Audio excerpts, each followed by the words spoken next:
A pandemia da Covid-19 trouxe diversas restrições para a população, principalmente quando pensamos no direito à saúde. Com o sistema de saúde em colapso, tanto na esfera pública quanto na privada, os brasileiros acabam jogados à sorte, caso precisem de atendimento médico.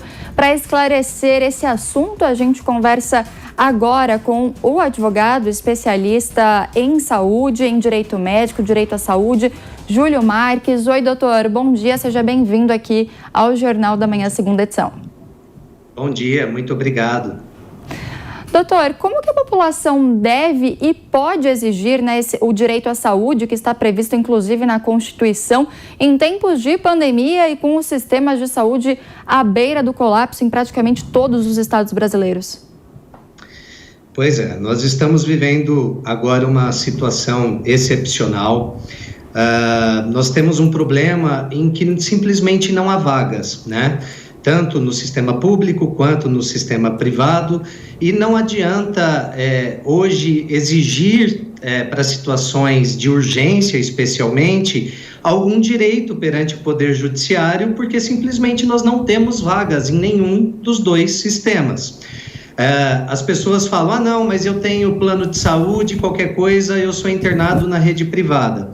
Para se ter uma ideia, confirmei agora pela manhã a taxa de ocupação do sírio-libanês, por exemplo, aqueles que têm planos com coberturas mais estendidas, a taxa de ocupação é de 92%. Nós estamos numa situação em que o Poder Judiciário já tem negado liminares relacionadas à saúde, simplesmente porque não tem como garantir um direito se não há disponibilidade para que esse direito seja de fato exercido. Nós, como foi muito bem dito no começo da matéria, nós podemos ficar jogados à sorte. E nesse caso, então, o governo, seja ele municipal, estadual ou até mesmo federal, acaba não respondendo por essa, não sei se seria já uma infração, enfim, mas por não cumprir o que está previsto em lei, é isso? É uma situação delicada. Nós podemos pensar em responsabilidades, mas nós temos que entender também que a questão de gestão, nós temos uma falha na gestão desde o governo federal, né? Então, essa responsabilidade tem que ser analisada pontualmente, a cada caso. Tem situações em que nós temos aí, como que eu posso afirmar? Gestores que não estão conduzindo da melhor forma, então acredito que por essa situação precisa acionar o Ministério Público, precisa ser dado alguma medida que exija a tomada de decisões relacionadas à saúde. Certo, então nesse caso a gente até estava conversando há pouco com o nosso repórter Antônio Maldonado justamente sobre essas investigações, né, do próprio Ministério da Saúde em relação à condução do Ministério do Governo Federal em relação à pandemia. E doutor, o senhor estava falando sobre convênio médico, né? Então quem tem convênio nesse momento não tem nenhum tipo de vantagem em comparação com aquelas pessoas que dependem do Sistema Único de Saúde, o SUS. Mais ou menos isso, porque existem algumas regiões em que a ocupação não esteja tão lotada assim, e aí para aquela abrangência geográfica, por exemplo, possa ter. O que nós precisamos fazer com que a população entenda não adianta nada ter plano de saúde, em partes, hoje. Eu sempre defendo que se você tiver condições de contratar um plano de saúde, o faça, independente do momento que nós estamos vivendo. Mas o que nós precisamos esclarecer a respeito dessas coberturas, desses atendimentos? Cirurgias emergenciais, alguns tratamentos que exijam internações, pode ser que você não consiga pelo plano de saúde, muito menos pelo SUS. Nós estamos com os dois sistemas à beira do colapso, em alguns lugares já, de fato, colapsados. Porém, se eu tenho um plano de saúde, eu preciso de algum medicamento, de alguma providência, alguma intervenção que não exija internação, eu tenho essa cobertura garantida. Agora, cirurgias eletivas e alguns diagnósticos são o que nos preocupa. Por quê? Nós temos a situação, sabemos aí que, por exemplo, o câncer é uma das doenças que mais matam hoje. Nós sabemos que a prevenção ao câncer e um tratamento precoce ao câncer, ele pode salvar vidas. Porém, em algumas situações, ainda que seja diagnosticado, nós não temos vagas para o tratamento. Vou dar um exemplo, um transplante de medula óssea. Pode ser que não tenha, você já superou a parte mais difícil, que é, eventualmente, localizar um doador, e agora você pode ter um risco de pior cenário no momento de realizar o procedimento por completa ausência de vagas. Mas preciso de um quimioterápico, preciso eventualmente de um home care, essas coberturas são mantidas. O plano de saúde não pode se isentar dessas coberturas. Até já antecipando, muitas vezes essas coberturas vêm negadas sobre alguma justificativa por não integrar o rol da ANS. Você deve buscar os seus direitos no Poder Judiciário, porque há um entendimento predominante dos tribunais brasileiros sobre o rol exemplificativo. Então, um quimioterápico, um tratamento que não exige internação, a obrigatoriedade do plano permanece. Então, pelo que o senhor estava falando há pouco, o senhor recomendaria, então, que quem pudesse que pague, de fato, um plano de saúde, até mesmo para outras questões que não envolvam somente a Covid-19? Sempre, sempre. O plano de saúde está como um dos terceiro bem tão sonhado pela população, casa própria, né? E o plano de saúde vem aí mais ou menos em terceiro lugar. Considerando as questões que envolvem o SUS há anos, o plano de saúde é uma alternativa para garantir saúde. A gente sabe que é caro, a gente sabe que tem uma série de expertises contratuais e legalidades, mas ainda assim, tendo este vínculo, você consegue exigir os seus direitos, caso não seja cumprido pela operadora. Sou um defensor para quem puder ter o plano de saúde e sou um defensor do sistema público de saúde. Nós precisamos cuidar do maior sistema público e melhor, tão mal gerido. O grande problema, se nós pudermos, até fazendo um comentário aí em relação a tudo isso, nós percebemos que o argumento de falta de recursos, apesar do subfinanciamento do SUS, é possível melhorar a saúde. A exemplo dos hospitais de campanha, foram utilizados recursos emergenciais, né? Foram simplificados processos de aprovação na Anvisa. Então, nós, enquanto população, devemos exigir nossos direitos fundamentais, a saúde como substrato do próprio direito à vida. Então, concluindo, defensor dos planos de saúde e defensor do SUS. O governador João Dória falou sobre essa decisão, né, da ministra Rosa Weber de pedir explicações do porquê que não se abriram mais leitos, né, tanto em São Paulo, Maranhão, Bahia, justamente para o enfrentamento à pandemia da Covid-19. A gente estava falando um pouco sobre quem tem plano de saúde, se acaba sendo um pouco beneficiado, tendo alguma vantagem, né, em meio aí a esse colapso que quase todos os estados estão enfrentando atualmente. E o senhor estava falando justamente que é um defensor, né, de que as pessoas que podem, que tenham condições, que contratem, então, um serviço aí de assistência à saúde, né, a um plano de saúde.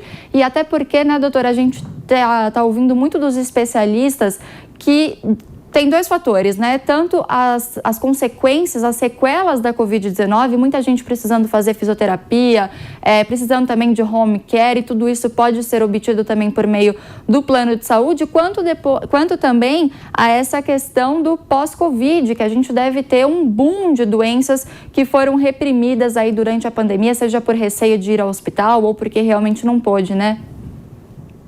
Isso. Como eu disse antes, nós temos que pensar num contrato de plano de saúde dentro de um contexto geral, né? Se eu não tenho um plano de saúde, hoje eu não estou doente, mas estava pensando em contratar por conta da Covid, e se isso ainda couber, se isso couber no seu orçamento, contrate, porque ainda que nós tenhamos problemas para cobertura de internação em UTIs, relacionados ao Covid, nós não podemos esquecer que ao contratar um plano de saúde também existe o prazo de carência. Então, você vai estar zelando pela saúde e ainda assim, mesmo sem a necessidade de utilizar, você lá na frente não vai ter a justificativa de carências. Então, essa é uma das vantagens de quem puder contratar um plano de saúde o quanto antes.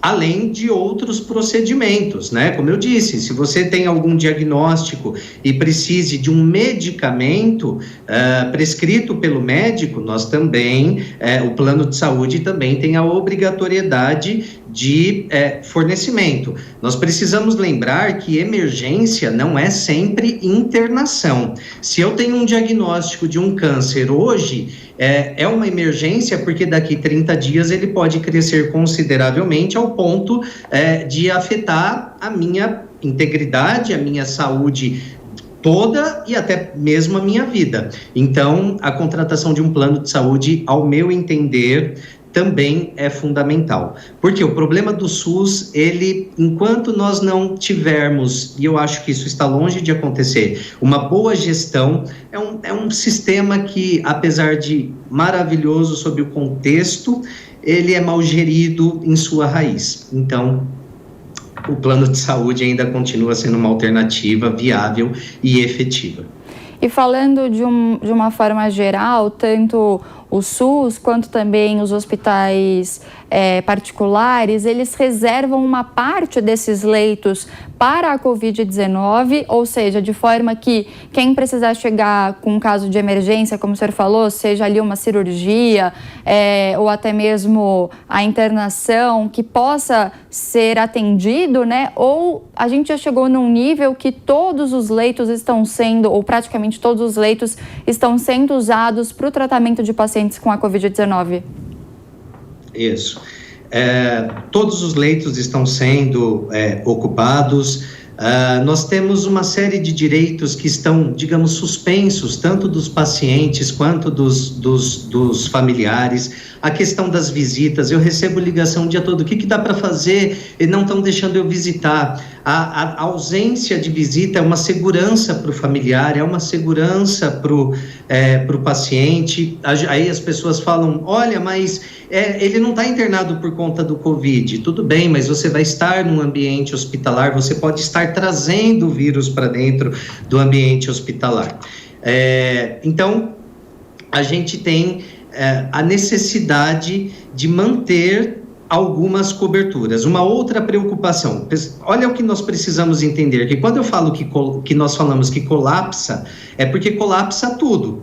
Hoje, nós temos um índice muito baixo, se comparado ao o começo do ano passado, de doação de órgãos, por exemplo, de transfusões por conta, as pessoas não estão indo doar, as pessoas que necessitam não estão recebendo e se recebem, não tem disponibilidade de vaga. Hospitais estão, os gestores públicos estão novamente reestruturando hospitais de campanha. E só fazendo também uma emenda aí ao comentário sobre a decisão da ministra, é a partir daí que nós podemos começar a apurar as responsabilidades, né? Tanto sob o ponto de vista legal, sob o ponto de vista pessoal, a grande responsabilidade é da nossa gestão federal. A partir daí, nós temos também algumas inconsequências dos gestores estaduais. A exemplo do estado do Amazonas, que já sabia que iria faltar oxigênio e nada fez. Então, quando eu falo em colapso, quando nós falamos em coberturas, nós temos que colocar cada coisa em sua caixinha, entender que internações neste momento, tanto para o SUS quanto o plano de saúde, é inviável, mas outras coberturas, outras doenças, outros procedimentos precisam ser cobertos e você está garantido. Se negado, procure o judiciário, porque o entendimento dos tribunais é de concessão para preservação de direito fundamental. E, doutor, só para a gente finalizar, para não restar nenhuma dúvida, né? A gente falou lá no início sobre o que as pessoas podem fazer caso elas não sejam bem atendidas ou caso não consigam nem mesmo ser atendidas, né, no hospital, seja ele público ou privado. A gente sabe que a gente está vivendo esse momento tão complicado, né? Como a gente bem enfatizou aí ao longo da nossa conversa, praticamente todos os estados brasileiros estão sofrendo com o risco de colapso da saúde pública, se é que já não houve esse colapso, né? Então, só para a gente deixar claro, nesse momento não há o que se fazer, não há como buscar na justiça esse atendimento, tendo em vista que tantas pessoas estão precisando dele. Veja, nós precisamos... cada região tem uma situação específica, como eu disse, algumas estão mais controladas, outras não. O problema é que com o colapso, algumas transferências também são feitas aonde tem vaga, o que vai acabar ocupando quem está esperando talvez um outro procedimento. Mas cada situação precisa ser analisada dentro de um contexto real. Porque não posso falar de forma geral, não procure seus direitos, porque não vai adiantar. Olha, na minha cidade tem um hospital, procure a taxa de ocupação e dependendo da situação daquela pessoa naquele local, talvez possa adiantar uma busca jurídica. Mas o que nós já estamos vendo? Agora no Sul, a semana passada, nós tivemos um juiz que indeferiu a ordem liminar, num outro contexto ele teria deferido, porque ele adverte na decisão dele que ele não consegue garantir direitos, sendo que não há vagas. Eu não posso falar, olha, interne ele, porque para internar ele alguém vai ter que morrer. Os médicos estão chegando numa situação da escolha de Sofia. Eles vão ter que escolher quem interna, quem não interna. E aí, sem querer estender a discussão, mas aí aplicando princípios bioéticos e uma série de outras questões aí que nós estudamos quando envolve essas situações. Perfeito, nós conversamos agora então com um advogado especialista em direito médico e direito à saúde, Júlio Marques. Doutor, muito obrigada pela conversa, pelas explicações, um ótimo trabalho para você. Eu que agradeço, um ótimo dia para todos.